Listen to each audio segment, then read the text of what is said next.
décision qui est prise sans aucun débat, complètement par décision arbitraire tout à fait en haut.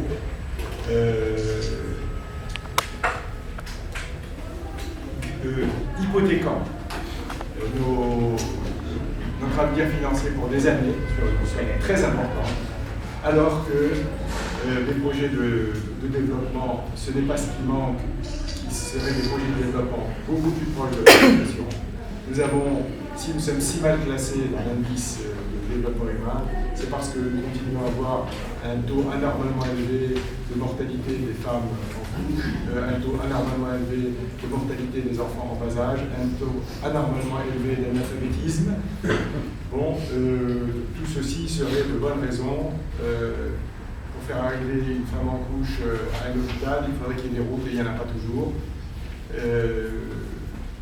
Et si on veut faire de ce Maroc un Maroc de région intégrée, il faudrait peut-être créer, s'il y a des voies de chemin de fer à créer, il y en aura d'autres à créer, Ouazzazate c'est toujours pas relié, et j'en passe. Bien, donc nous nous associons pleinement et totalement à cette initiative pour toutes ces raisons qui concernent le développement. Mais nous avons, nous, BDS, une petite raison particulière, qui est la suivante. Il se trouve que la société qui est chef de file dans ce projet, qui est Alstom, est une société qui est coupable de complicité de crimes de guerre en Palestine, parce qu'elle a participé avec la société Veolia à la construction du tram de Jérusalem, qui est typiquement une violation de la Convention de Genève.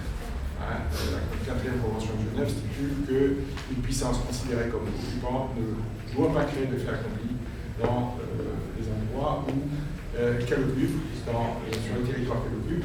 Et c'est typiquement le cas, créer un tram qui relie les nouvelles colonies aux anciennes.